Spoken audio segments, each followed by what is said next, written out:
Hey, my Diecast fans, what is going on? Hope you're all doing good.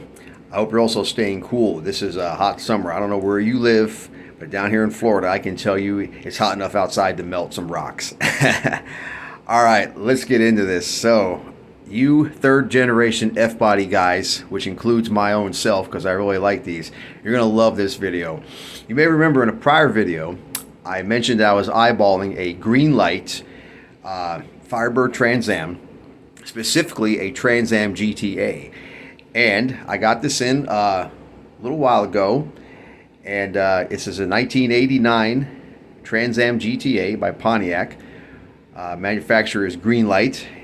And I think you guys are really going to be amazed at the level of detail on this, especially when I tell you the price point on this thing. This thing was under 100, okay? Now, because it's under 100, you're going to have to put up with a little bit of, blemishes and defects, and I'll show you those as well. But overall, this is an absolutely beautiful model, and I really can't wait to show this to you. And I know some of the third generation F-body guys out there are really going to love this, okay? All right, so let's get into it.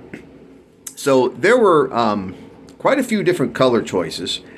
I chose the gray because I just thought it was an attractive color.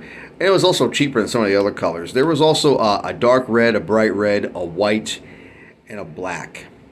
And this is just absolutely, as you can see, very beautifully done model.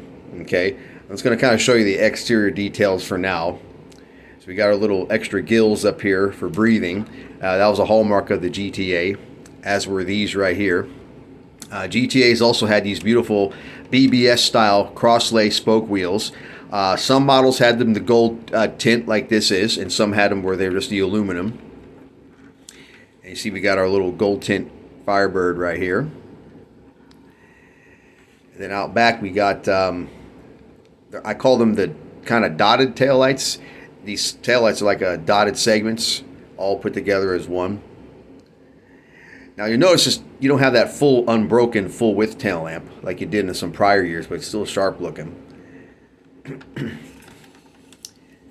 Around here, this is where you're going to see one of the blemishes. See, they got some kind of, I don't know if this is a paint goober or if it's glue that they got from where, I don't know, but they kind of messed up a little bit. All right, let's take a look at some of these interior details now. All right, so one of the first things you're going to notice in here is these seat belts. Okay, they're a little they're a little crazy the way they come out, but you know what? The fact that they saw fit to put seat belts in a car of this price point is pretty remarkable. And the seats have kind of a soft touch to them too. GTAs would have had leather interior, by the way, just so you know. Would have been really nice. And you look in there, you see you got the little T-handle floor shifter. I'm going to take around this side here, open the old driver door. I'll show you some of the details on this side. So you'll notice we've got only two pedals, I'm sorry. 2 pedals means it's an automatic, and I'm sure some of the purists are like, no, the humanity. No, it's not that bad, guys. But still, yeah, I'm kind of surprised to see a GTA that was done as an automatic. I would think that they would have wanted to depict a 4-speed. Now you notice that the gauges have faces on them, which is really cool. Here's another GTA hallmark. You had all these little different steering wheel controls for various things like the radio and other controls such as that. Got the seat belt present and accounted for on this side as well. And and there's also these little silver buckles on the seat belt. That's actually really detailed. Here's another nice detail I'll show you. Check this out.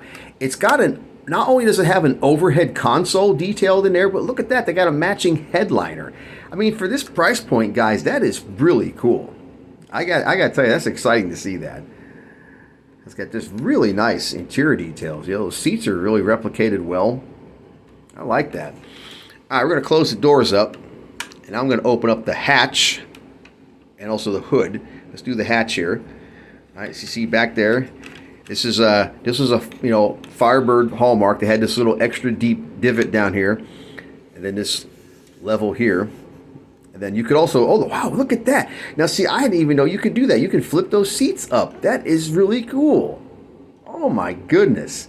See, I literally just opened this up, guys. I didn't even get a chance to explore. I was so excited to get it to the video and show it off. I didn't even realize it could do that. That's pretty cool. Check that out. I didn't think it could do that. That's neat. And also, you'll see they got the panel here, which is also pretty impressive. That they did that interior panel on the inside. And then they even depicted the little latch, or the hatch latches. That's really good. Lines for the rear defroster etched in there as well. Let's take a look at under the hood. And what we're going to see under here would have been known as the Corvette V8. That's the 5.7 liter, 350 cubic inch small block Chevrolet. You know, it seems kind of weird to have a Chevy engine in a Pontiac, but that's what they started doing back in these days. So when you had the tune port injection like that, that was basically like the Corvette engine. And I think these were rated at something like, I want to say 245 to 250 horse. That's pretty impressive for 1989, you know, especially since they had some smog controls on them. You see all the various things are accounted for, like your coolant tank and all that good stuff, some hoses, plumbing, things like that. It's actually very well detailed. I really like that. It'd be really cool if the headlights flipped up, but I think I'm asking too much. Got some nice little either fog lights or running lights down here. Gosh, I just really love third gen F bodies and there, especially the Trans Am. That's really my most favorite one. So beautiful. All right, let's take a look at the underside now. I saw some neat things under the chassis. I was checking it out earlier.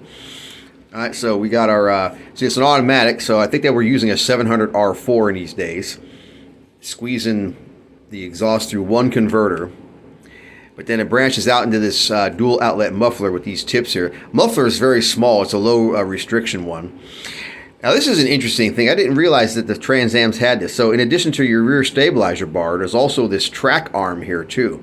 That may explain why these had some pretty good handling. You know, the 5.0 Mustangs were known to be kind of squirrely in these years. Because, you know, they got a shorter wheelbase and narrower track. These had a wider track and a longer wheelbase, and then you throw in that stabilizer bar and a track arm. It probably explains why they were a better handler. Now, don't get me wrong, you could still, you know, spin one of these out and crack it up into a guardrail if you weren't careful, but let's just say in the Mustang that incident happened a lot sooner and a lot easier too. It's got a very nicely done front suspension there. You see the big fat sway bar on the front as well. And now these, of course, being a unit body car, yeah, the underside of the car when they were brand new, they would have been pretty much body color like this. Although I would hope that somebody would put some kind of undercoating on them. Yeah. And then we got our little antenna right here too. And of course the steerable wheels. And really like them gold flake, not gold flake I should say, but gold tone wheels are really sharp. But yeah, they really did some great authentic details on here. I mean, look, even the key lock is there, present and accounted for. Very, very sharp. So there we go. All you third gen F-body fanatics, myself included. There we go, 1989 Pontiac Trans Am GTA. What a beauty, huh? Can't wait to add this to the collection up there. It's going to look great. Well, hope you all enjoyed that. And I got lots more coming, and I'm just really happy to share this with you. And we'll keep it up, all right? In the meantime, I'll see you in the next video. You take care now.